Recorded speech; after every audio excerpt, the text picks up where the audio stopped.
ଆପଣମାନେ କ'ଣ ଭାବୁଛନ୍ତି କି ଆପଣଙ୍କର ଛୋଟ ଚେଷ୍ଟା କିଛି ବଦଳାଇ ପାରିବନି? ମନେ ରଖନ୍ତୁ, ସମୁଦ୍ର ବି ବୁନ୍ଦା ବୁନ୍ଦା ପାଣିରେ ତିଆରି ହୋଇପାରେ। ଏଇ ମଣିଷ ଚାହିଁଲେ ଇତିହାସ ବଦଳାଇ ପାରେ। ନିଜକୁ କେବେ ଛୋଟ କିମ୍ବା ଦୁର୍ବଳ ଭାବନ୍ତୁ ନାହିଁ। ଆପଣଙ୍କର ଗୋଟିଏ ଭଲ କାମ କାହା ପାଇଁ ଜୀବନ ବଦଳାଇ ପାରେ। ଆଜି ଡେ 15ରେ ଅନେକ ଲୋକ ଭାବନ୍ତି ମୁଁ ଏକା କ'ଣ ବା କରିପାରିବି। ତେବେ ଆସନ୍ତୁ ଏହି ଦୁଇଥାଡ଼ି ଶୁଣିବା ପରେ ହୁଏତ ନିଜ ଶକ୍ତିକୁ ନିଜେ ଚିହ୍ନି ପାରିବେ। ଏକା ବୋଲି ନିଜକୁ କେବେ ଅସହାୟ ଭାବନି ବନ୍ଧୁ। ବୁନ୍ଦାଏ ବୁନ୍ଦାଏ ପାଣିରେ ହିଁ ଗଢ଼ା ହୁଏ ମହାଶିବ। ଥରେ ସମୁଦ୍ର କୂଳରେ ହଜାର ହଜାର ଷ୍ଟାର ଫିସ୍ ପଡ଼ି ମରୁଥିଲେ। ଏହା ଦେଖି ଗୋଟିଏ ଛୋଟ ପିଲା ସେଇ ଗୋଟି ଗୋଟି କରି ପାଣିକି ଫିଙ୍ଗୁଥିଲା।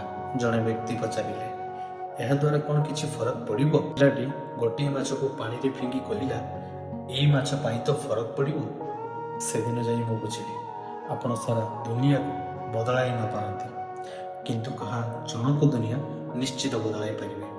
ଚେଷ୍ଟା ଜାରି ରଖନ୍ତୁ। ଦେଖା ହେବ ଡେ 16ରେ। ରହୁଛି।